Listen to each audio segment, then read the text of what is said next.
Casings and evidence markers scattered across Deneen Park on the city's northwest side. A gang shooting killed a 17-year-old girl in a violent confrontation last July. That murder case still unsolved, and a mother pushing for answers.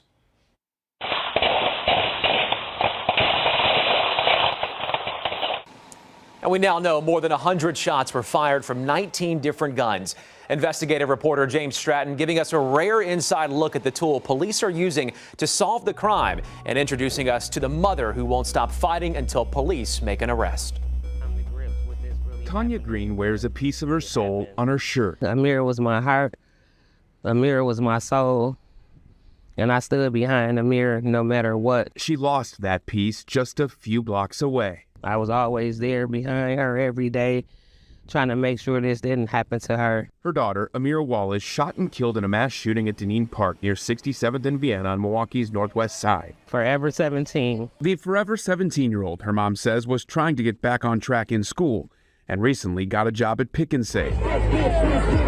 She was picked up by two people she knew to head to a teen meetup. 12 News Investigates obtained search warrants showing as many as 200 kids and teens at Deneen Park late last July.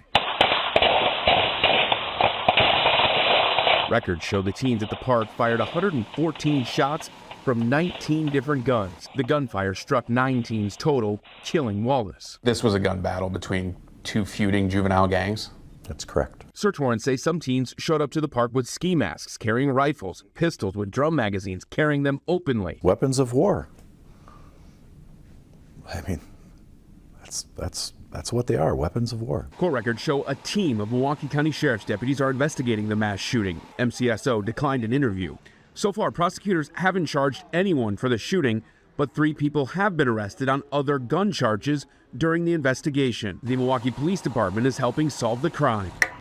Let me line something up here real quick. Police bring each one of the 114 casings here downtown to photograph and study them. They're then put into the National Integrated Ballistic Information Network, or NIBIN, a federal network run by the Bureau of Alcohol, Tobacco, and Firearms. Each gun has a specific print. Scanning the backside of the casing allows police to understand the exact gun the bullet came from, connecting guns to different shootings. Let's slide this in here. Almost identical. Same gun. A search warrant states 10 of the guns fired at Deneen Park matched other shootings across Milwaukee. Some records show are connected to 5 and 6 other shootings each. Is that common?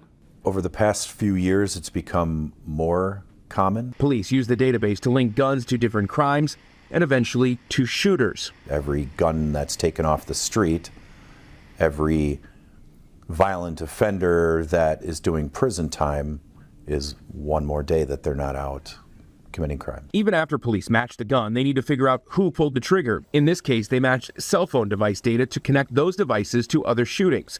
15 cell phones matched Deneen Park and other shootings connected by matching the gunfire. Records show 2 cell phones and 1 gun matched this shooting at 6th and MLK just 2 weeks prior. Here, someone shot 3 teens and 1 adult. Bullets pierced the window of a local barber shop. There's a mark here, here, and here. Milwaukee police call NIBIN a piece of the puzzle in solving gun crimes. Linking guns to other shootings, but also working to find the shooters at Deneen Park. Her whole life was stolen from her. And that killer's still walking. Yes, sir. Including the shooter who killed Amira Wallace and took a piece of her mother's soul along with them. She didn't deserve to have this tragic ending because she didn't do nothing to no one. So I do want to reiterate that Amira did not deserve what happened to her. Powerful words there from a grieving mother. James, those 2 scanning machines run 24/7. And police say they're seeing more shots fired per shooting because of the rise of automatic gunfire in our city. Seeing dozens, if not more than 100 casings, like at Deneen Park, at a scene, they say slows down the process. As for the investigation, the sheriff's office says they are looking for suspects and do have active warrants for people. All right, and that investigation continues. James Stratton with an inside look at how police are solving gun crimes. Thank you.